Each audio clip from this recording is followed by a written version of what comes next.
When you left the hospital, my head said, let him go. My heart said, go after him. You're not angry, are you? No better than that. It's just nothing you or anybody else can do. I can't make Steve come back, and I can't ease the situation with Brenda, but maybe I can help you with the other details. Maybe you can talk the damn airlines into letting me on a flight. You think I have one lousy reservation so I can take Steve back home? Well, let me try. Maybe I can use my clout at the network. You pull whatever strings you can. I just want to take him back out west today, to a place he loved. And I'm going with you. I love you for saying that, but you've got a show to do. Oh, Fraternity Road can survive one day without me. I'll just tell Randy that I can't tape today, and I'll be back in time to leave for Texas. Megan, please. No arguments. Oh, Max, there you are. I've got something to say to you. Asa, not now. I'm really not in the mood. Max, I want to make you an offer. Uh-huh. Very interesting. Interesting? Is that good or bad? Have you seen any of Cord's work? Yeah, I think he's very good. Well, since you're going to be taking over for him while he's on his honeymoon, maybe you'd like to study his style. You see, this fire at the apartment house. You hate it.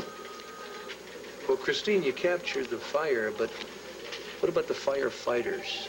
The people who were left homeless? I was going for the drama of the flames. I was right the first time. You hate my work. It's okay. You don't have to let me down easy. I understand what's going on here. Vicky wants me on staff. You don't. You probably wish I was never involved with Vicky in the first place.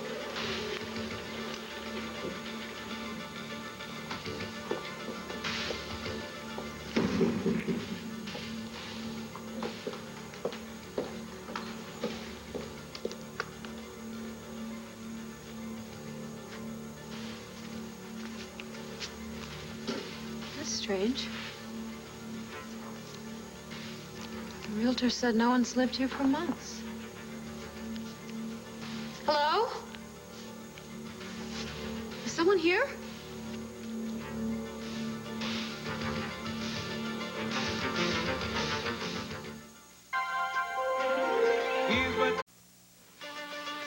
This place gives me the creeps.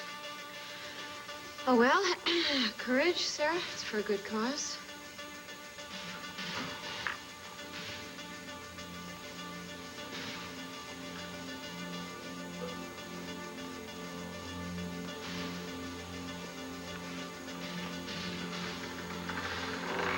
Go! Oh, you scared me half to death. What are you doing here? I'm sorry. I know I said before that I didn't want to come here, but this is the one place that I do anything to avoid and forget. I don't even like to drive up the road that leads to Stonecrest. Then what are you doing here? Well, A, you're here. Come on. You need another reason? Okay. It does hurt a lot, the memory of this place, but I've never shied away from any challenge. And I'd hate to think that there's a place or a person in this town that I can't face up to. You know, I envy you for that. I mean, being able to face things. Believe it or not, I used to be pretty good at it myself. Well, you didn't go to California, did you? Well, no, but that was my dad's decision, not mine. But you are going to be staying in Landview. Whatever the reason is, you might as well make the most of it. And if you give it a chance, Bo, what's wrong? I don't know, this room, it still gets to me. Oh, come on, then let's just get out of here. No. What kind of an inspiration would I be to you if I just hightailed it and ran the first bad memory I had? After all, this is just a room, isn't it? Do you think it would help you to talk about it? Might. You see all these windows? They all have steel shutters that just slam shut.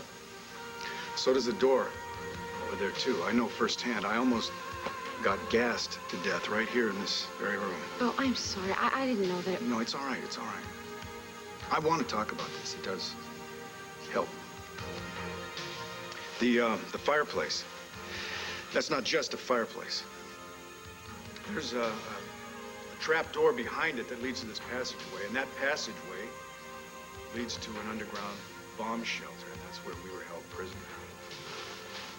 Dee Dee, Delilah Garrettson, and me. I can't believe how calmly you can talk about this. If it were me, I'd be furious and full of rage. Well, I was. Part of me still sees this place as a prison, and then there's another part that sees it as the last place that I lived with my wife.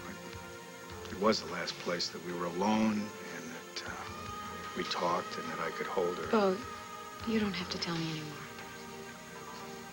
You know, I haven't really talked to anybody about this. The last day, anyway. But somehow I feel like I can talk to you. I'm honored.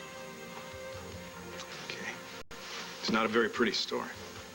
Well, if I'm going to start facing things, I don't think now's the time to shy away.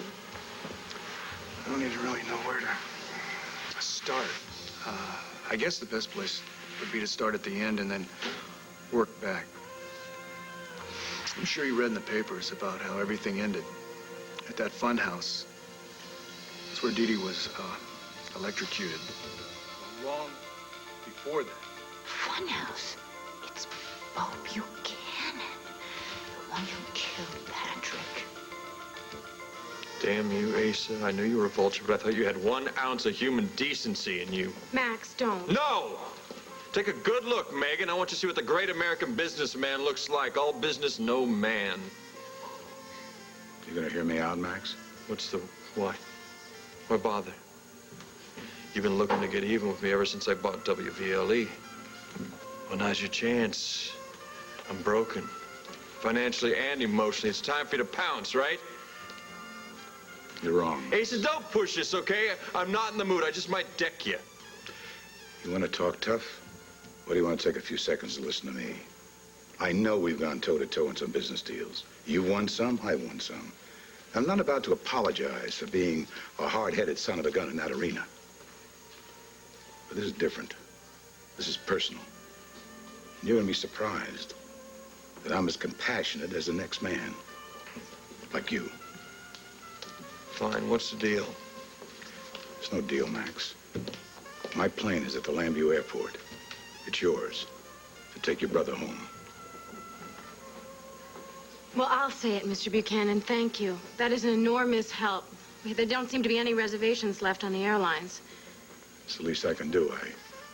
I feel a responsibility for what happened to Steve. The explosion took place at my wedding and my son's house. Still, you shouldn't feel responsible for that. Even so, if I can ease one burden on a Holden family. Well, enough said. The plane is all gassed up, ready to go. Asa, you're wrong. There's one more thing that needs to be said. I'm damn grateful. There's no reason for gratitude, Max. It's easy to loan the plane to you. When you come back to Lambert, you come see me. Anything you want, anytime, I'll do what I can. I don't know what to say. Well, I do. Bless you, Asa Buchanan. That's a first. Somebody blessing me. I guess there's hope for all of us. Take care, Max. And everyone always says he's such a bulldog. Oh, he is. There's something about a tragedy like this that brings out the best in everyone. If I could just get rid of this empty feeling I've got inside. Christine, may I finish what I started to say? You want me out? I'm out. Look, Christine, you're part of my family now. And I'm very happy about that. But that has nothing to do with your professional life. Now, I can keep the two of them separate. But can you? All right, I'll try. But I don't understand why you just don't tell me how you feel. I'm no good. Listen. I don't bother to critique untalented people. And from what I've seen of your photography, you're a natural, but raw talent isn't enough. You've got a lot to learn about the needs of a daily newspaper. A natural, really? Is that all you heard me say? I get the thin skin from my father. I was always tearing into Wade because he told me that making it in the newspaper business took patience and time. I guess he's right. I'm sorry, Clint. Well, you know, it isn't easy to stand back and take a long look at yourself. Sometimes that can be more important than talent. It tells me that you're going to be a fine photographer. Thank you. But I know I've got a long way to go before I can match Cord's work. Well, Cord didn't start out as good as he is now. I was going to send him on this assignment, but he's got his hands full on his honeymoon, so... Fraternity row? Mm-hmm. You'll be working with Perry Ross, our TV reporter. Now, I want you to try and get beneath the glitz and glamour of this thing and make a contrast between the actors and the parts they play. Think you can handle it? Are you kidding? Reality's my specialty. Self-confidence. I like that.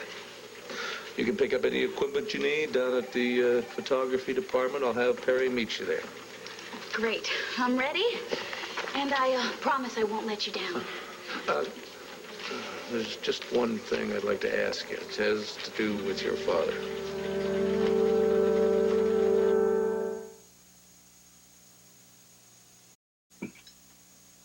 I thought this was strictly a professional critique. Well, I'm not about to critique your father. This concerns you. Has Vicky told you about the first time Cord showed up? Well, she told me that you woke up one day and found yourself with a grown son. Well, that about sums it up, yeah. Anyway, I had Vicky and the kids to help me accept a new member into the family, but it was a little tougher on Cord because he'd grown up with another family, his mother and her husband, the man that he thought was his real father. Sounds a lot like me. Yeah. Now, do you understand why I brought this up? Yeah. It's because if you start feeling like you're caught in the middle between Vicky and me on one side and your father on the other, don't you be afraid to holler for help. Thank you. But you and your family have already done so much to make me feel welcome. Well, frankly, I was referring to your father. Oh. Excuse me. Yes? Mr. Buchanan. Uh-huh. Roger Gordon. Your secretary said I'd find you in here, and forgive me for barging in like this. Not at all. Mr. Gordon, I've been looking forward for a chance to meet Sarah's father. How are you? Roger Gordon? The Roger Gordon? I have admired your work all my life. That lawn, huh? Well, yes. My father's always been concerned with the environment, and he raised me to feel the same way. EnviroCare is a national resource. Well, it's very kind of you to say, Ms. I'm sorry I didn't catch your name. Cromwell. Christine Cromwell. Oh, really? Your father wouldn't be the Leo Cromwell who's conducting the search for the Franklin papers on Mount Lantana. He sure is. Damn. If I just said to hell with my stupid pride and just hugged him, I mean, none of this might never have happened. Max, there was nothing that you could do. I don't know that. Steve's gone. All I got now is a list of what-ifs. Starting with our family ranch. What if I hadn't given up on it and run away? What if I'd stayed back there and helped Steve, help him turn it into something? I never would have come here. He never would have come here, and this never You would... never would have come here either. And we never would have met. You are the one thing I do not regret. We can grieve for Steve, but not for ourselves. Something good has got to come out of all of this. Steve would have wanted that. That's just what he would have said. No, look, I'm sorry. I'm crying on your shoulder. You got a show to do. I told you I'm not going to work today. In fact, I'm not even going to go in and tell Randy. I'll just call him from here. Don't worry about me. I got a lot more arrangements to make before we leave for Texas. Are you sure? Yeah. All right. But I'm going to hurry back. Okay. Try and get something to eat.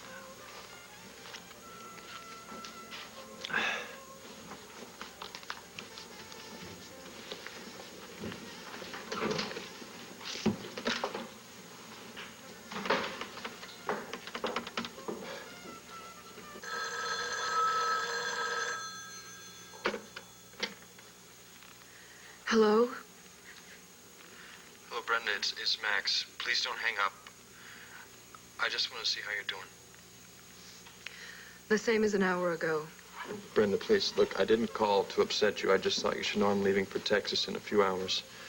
Ace has offered me his private jet so I could take Steve back home. Maybe, I don't know, maybe he told you about a hilltop that was near our old ranch. It's where our parents were buried, and Steve always loved the view there. It was highest ground for miles around. Yeah, he said he could see the river from there. That's where I'm taking him, Brenda. I just wanted you to know that Steve was going where he would choose to go.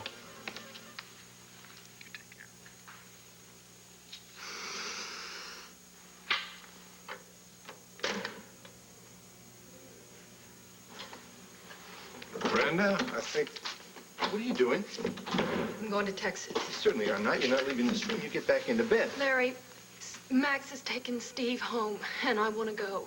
Well, you're in no condition to go. Larry, you said that my condition was stable. It is. All right, well, I'm a nurse, so if my temperature shoots up or a suture opens, I'm going to know what to Brenda, I am not criticizing your skills as a nurse.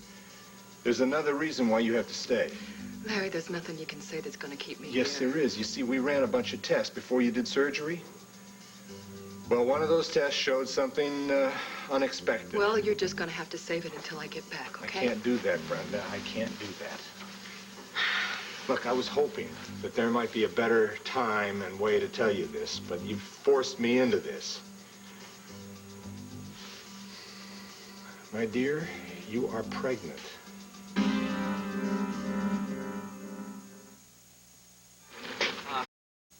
Even non-profit organizations need publicity, Mr. Buchanan. That's why I've come to you.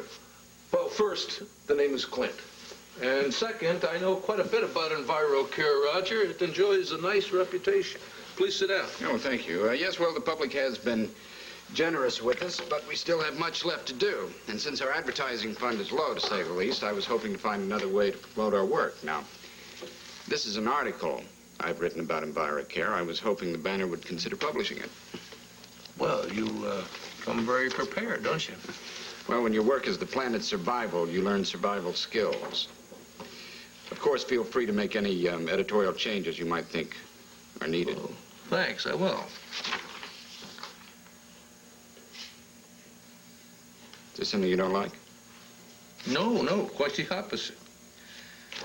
In fact, your timing is very good. It couldn't be better. Vicki and I have been thinking about devoting a weekly column to environmental issues. You feel like taking on the job? A weekly column? Mm-hmm. You pick the topics, I have the okay. Fair enough? More than fair. I accept wholeheartedly. The Banner will provide us with a large, important audience. Good. So we'll use this article to kick off your first contribution. Now, if we can just keep you from skipping town. You've heard about that? Well, Sarah's practically family. I hope we can look forward to the Gordons making Landview their permanent home. Well, things seem to be pointing that direction. Oh, okay. Excuse me. Yeah. Oh, put her on. Excuse me, Roger. Yes, sweetheart. How's things at Landfair? Oh, good. Well, since the workmen know how you want them to repair the library, there's nothing to keep you from coming down here for a while, is there? Well, there's somebody down here I want you to meet. Roger Gordon, Sarah's father. Lunch? Well, I'll ask him.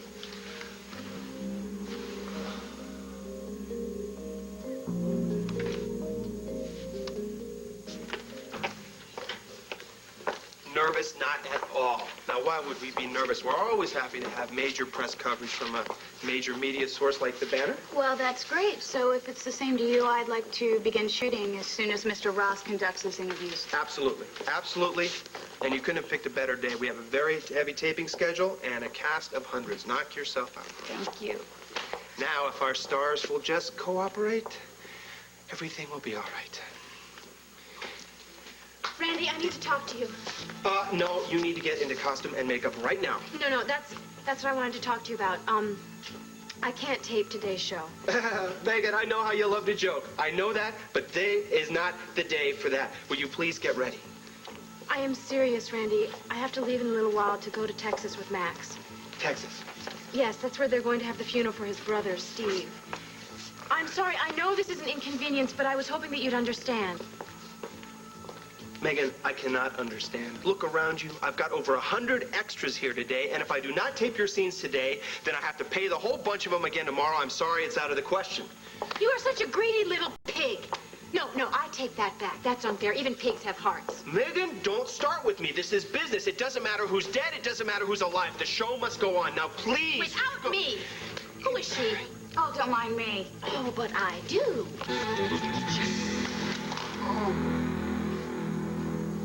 Now, you see, Bo, I knew it was a mistake for you to come here.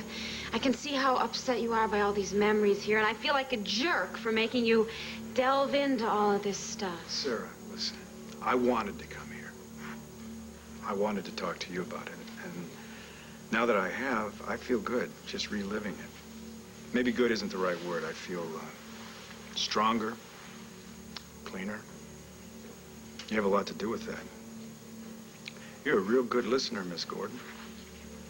Well, I am just flattered that you felt you could tell me the story. Yeah, now that I have, I feel like I've gotten rid of some of those demons. You know, they're not all under control. I don't think they will be until somebody catches that Ursula Blackwell. Well, the woman is obviously just completely deranged. I mean, trying to kill Tina and then ending up killing Steve. Just... Well, anyway, this place is spooky enough without invoking memories of Ursula Blackwell. You're right. So why don't we get to the business at hand? Shall I take you on a little tour of Stonecrest?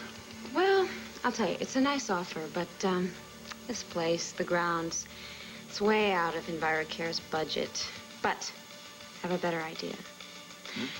I was thinking I might cash in that rain check on the lunch you offered. Rain check's always accepted, ma'am. Right this way. Okay.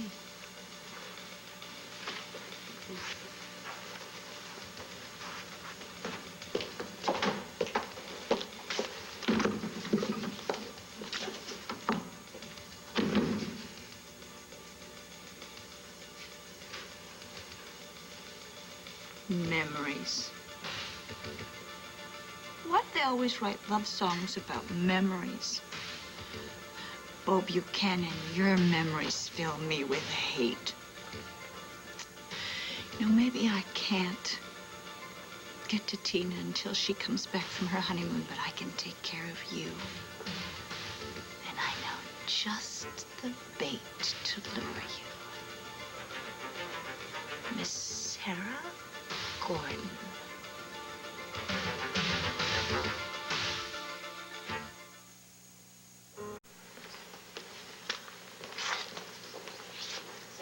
You broke my lens.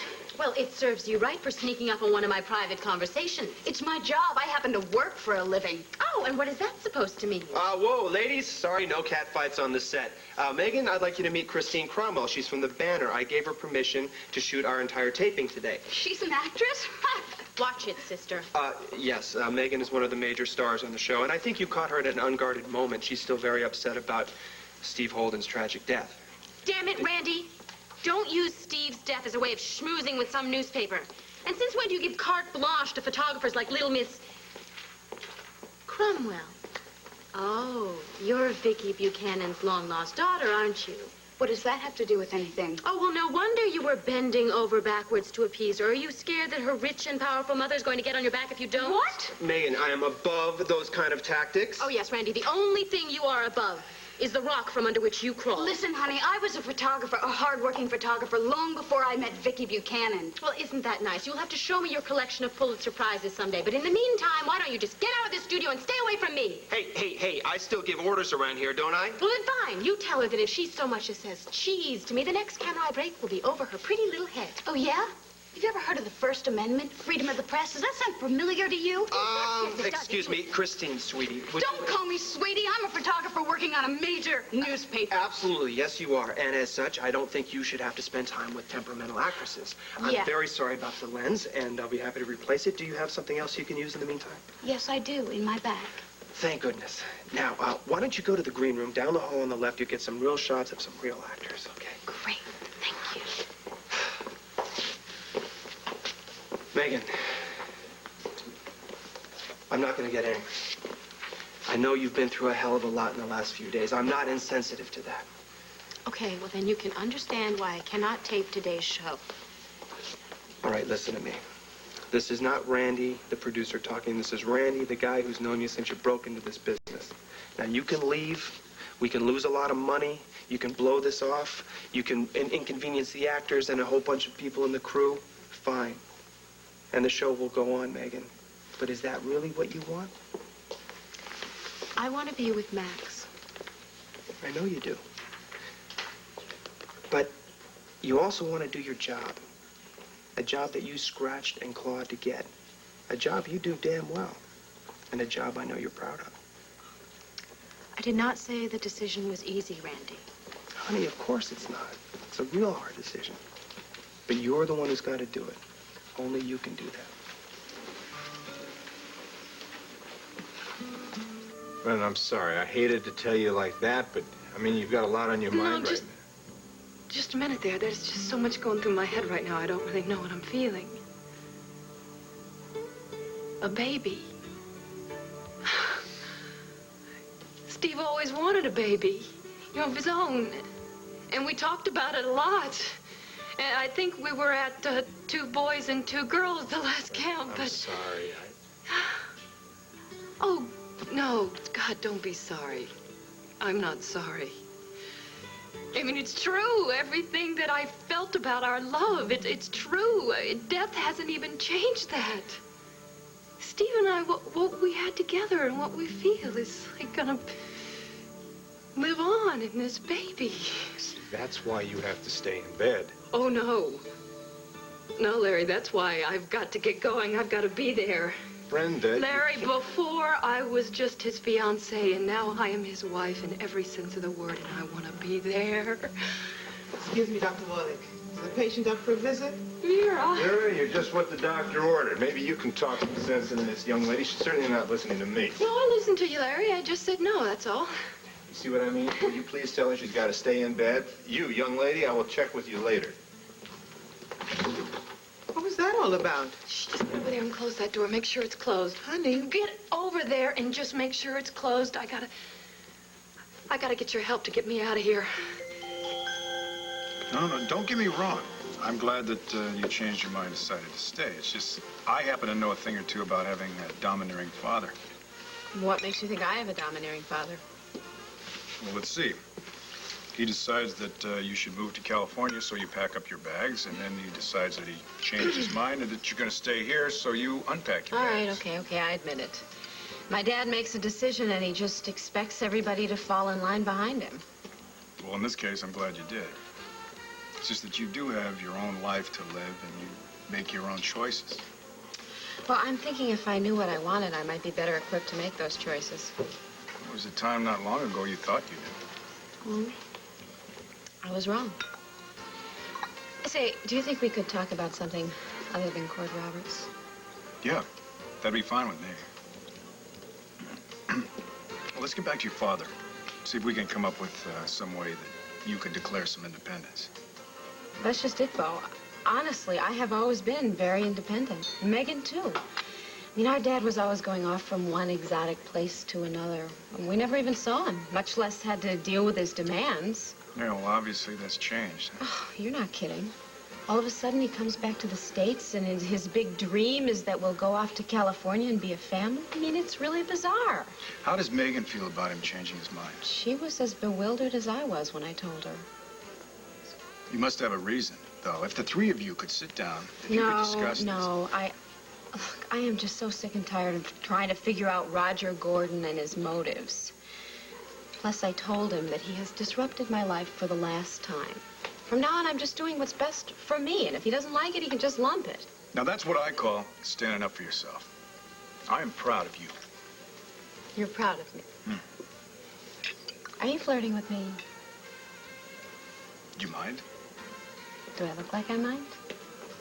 You're doing wonders for my ego. Now, if you could just help me out with this sense of direction problem that I have. Yeah, well, we're more or less in the same boat when it comes to that. You've turned over the reins to the blind center to your assistant, and I'm still trying to pick up the pieces of my life. Do you think there's any chance that we could help each other? Nah, yes.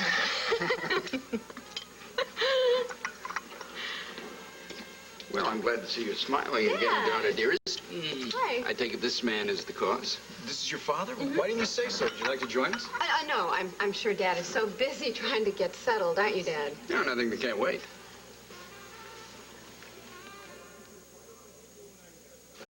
Now, Vera, you're the only one that can help me. I would never forgive myself if I wasn't there for the funeral. Dr. Wolick will never forgive me if I help you to go against his orders. Vera, I am the one on staff here and the nurse here and the one that will get fired. Now, what would he do to you? Brenda, I am not worried about getting fired. I'm worried about you. A physical therapist may not have to take orders from doctors, but you learn to trust their judgment, especially when he's looking after baby and mother. This mother is strong enough to get on a plane. And Vera, you know that I know how to take care of myself and a baby. Brenda, if Dr. Wolick doesn't think you're up to this trip, I cannot go against that. I am not asking you to go against your better judgment or even your common sense. Oh, honey, Max will be there if something goes wrong with me. He can help. Max is not a doctor. Brenda, if you were in my shoes, what would you do? You know what I would do? I would do what was best for the patient, and not just this superficial treatment stuff, but what is best for that patient in the long run and what would do the most good. Now, that's what I would do, Vera. Brenda, stop appealing to the therapist in me. Vera, I am appealing to the therapist in you and the friend and the wife. That man that they are going to put on that plane today is as much my husband as Dennis is yours. And if I don't go to that funeral, it will cause me so much pain that it will do bad for me and the baby. Now, is that what you think's best, Vera? Of course not. Well, then, all right, honey. Would you please help me? Come on. Brenda, this goes against my training, my better judgment, my common sense. So let's get your clothes and get you out of here. Come on. Here. Let's go for work. I was hoping I'd run into you, Sarah. I've got a project tailor-made for you. Dad, do you think we could possibly talk about business another time? Bo and I were just having a rather unbusiness-like... Yes, Bo Buchanan. It's a pleasure to meet you, Mr. Gordon. Sarah's told me an awful lot about you. Yes, well, I've heard a lot about you, too, Mr. Buchanan. What is this golden opportunity? Oh, well, I think I'll wait till later when we can be alone. I don't want to bore Mr. Buchanan. Well, I don't think Bo's going to be bored, are you? Well, no, not in the least, but if your father has something important to talk to you about, No, I'm kind of the third wheel. Don't be silly. Dad, what is it? If Mr. Buchanan has something to do, I certainly don't want to hold him. Dad? No, it's okay. Sarah, listen, I want you to know this is one of the nicest lunches that I've had in a long, long time. I'll call you, okay? Mr. Gordon?